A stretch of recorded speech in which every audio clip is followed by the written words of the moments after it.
To video or not to video? That is the question. Whether 'tis nobler in the mind to miss the opportunities of outrageous fortune, or to take arms against the tides of change, and by opposing, end them, to allow your business to die or sleep no more, and by a sleep to say that your business will be out of business. That is the power of video. And my question, especially since you are brand new, is do they trust you? And do they trust your business? You're probably now getting word of mouth people, so that they are getting it from knowing you from some place or another. Are they really loyal customers where they're starting to spread the word about you? Maybe not yet, it's too soon. But when they spread the word about you, they are still going to go to Google and Google you before they trust you enough to go and visit you. That is the nature of social media today. It's no longer if you're using social media. It's are you using it, how frequently and how long. We talked about how you can set things up. But the people that see the biggest bump use social media 6 hours a week. Now you're saying, oh my God, 6 hours, that seems so long. I'm curious how often you check email. I question how long you actually play Farmville. I question how long you watch Dancing with the Stars.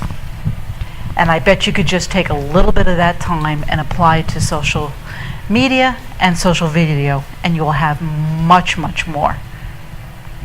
Social media, as you can tell, it's really a small town feeling. That's what you're trying to build. You're trying to build a social community. It could be global, and you are competing with global even if you are local. Because you're people that are going to have different perspectives than you have may be very active on social media, and they will be your challenge to saying, do I trust this person because they're against who is the famous person out in California?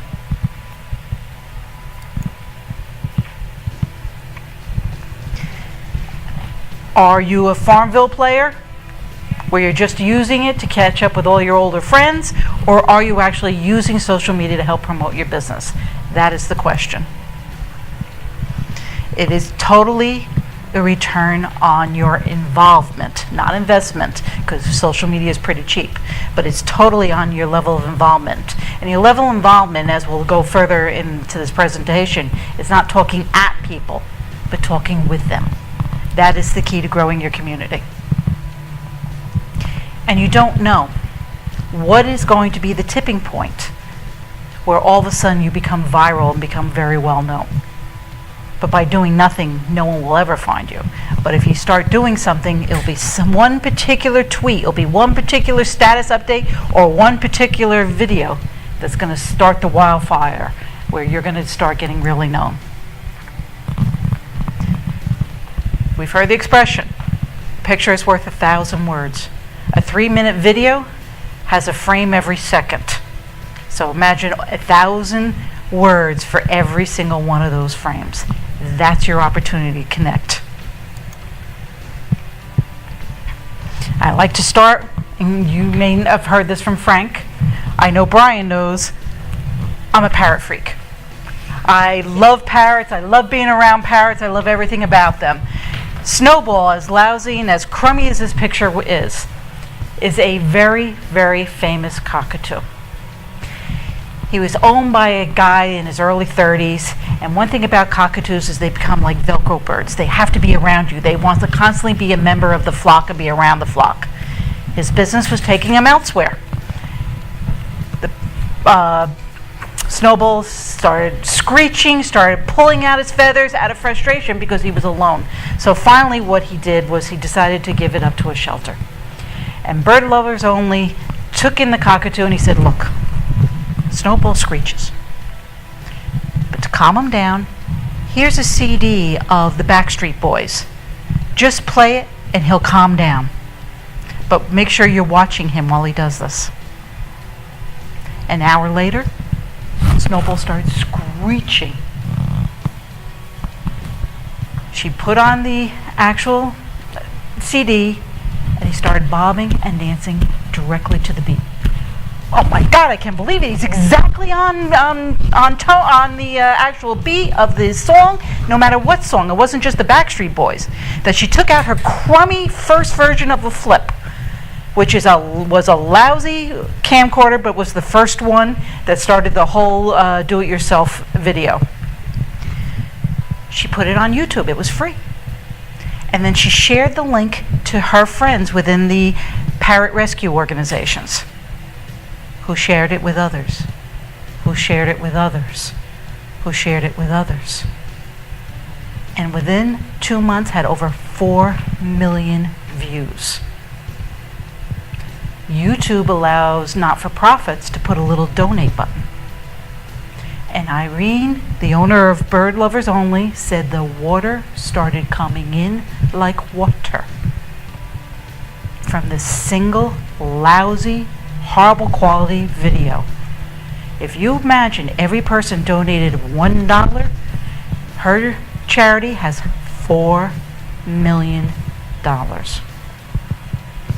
Not everybody contributes, but not everybody contributes just $1.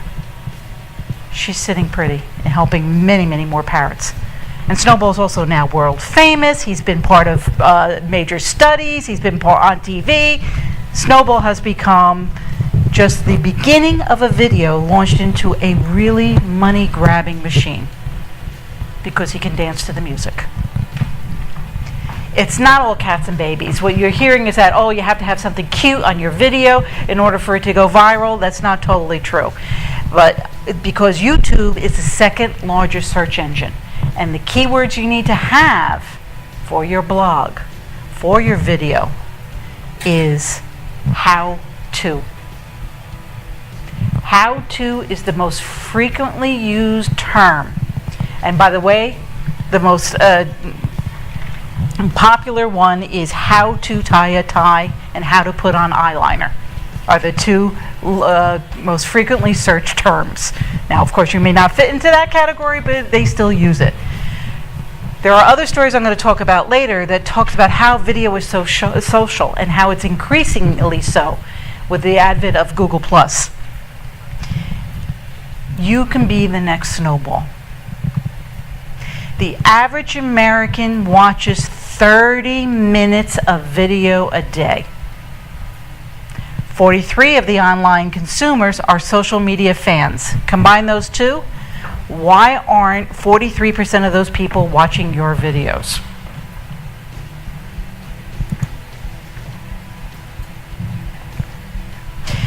I got into this because I was thinking of making a video resume.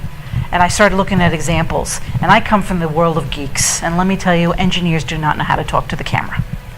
They were sitting there, they have their webcam on their PC, they're slouched in their chair, and they're saying, "Hi, I'm Joe Smith, and I actually code in Java, and I do this." It was so bad. It didn't matter that they were PhDs and actually invented Java.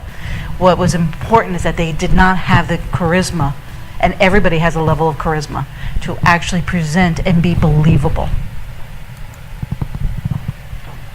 Social media, in my opinion, is probably right here within the late majority. We're at the tipping point where everybody is going to be doing social media for their business. Video, we're still in the early adoption phase, in my opinion, which means you have a chance to beat your competition with video. You have so many opportunities and choices. You can have video testimonials. No one believes the paper ones anymore. They think you wrote it and just put someone else's name on it. But to see someone's eyes saying, "Oh my God, I just felt so much better after a treatment," will carry much more weight than having something that says in paper. That for business should be the first video they create. The other ones is how-to and instructions. If you're giving your patients, you're giving your customers how to care for something after they leave you. Let them be able to look, because I'm sorry, everybody has a busy life. They're going to go home and they're going to get involved with their kids and they're going to forget. So have it so that they can search online, so you don't get the 5 to 5 phone call when you're during the summer on Friday trying to make it to the beach. and having to re-explain what you told them already. Let them find it online. I actually taught myself a very complex software over a weekend because I went to their how-to site. And I got stuck, and I just started watching some of these, and I didn't pay a dime for it. But I will definitely use their software, which I had on trial, because they made it so easy for me to learn. I became a customer because of their how-to videos. Demonstrations. My favorite example is Will It Blend? Blenders are all over the map. There's tons of them, varying price range. This guy knew he had a commodity that was more expensive than most. So how could he differentiate himself? He made a video for BlendTech of Will It Blend series. And he had his blender, and he took a golf club. Will it blend? Turned out. He actually went and also created one that was for the iPhone. He did the iPhone. Will it blend? Put it in there. Everybody loved it. They spread it all over the place. Everybody said, you got to see this video. You got to see this video. His sales went through the roof because of a viral video. He was clever enough to use it. Frequently asked questions. You want to cut down on your customer support lines where they're calling India, they're fed up with India? Make a video for each one of your frequently asked questions. Not only your frequently asked questions, but what is the objections? Why do people fear going to acupuncturist? Well, why don't you just say there's no reason to have this fear because we take care of this, it's not that dangerous. If you have a video for each one where they're thinking in their mind, you're handling sales objections. Product launches. When I had my book, I had different videos creating for my book. And of course for sharing. And that will come into Google Plus. That we'll talk about.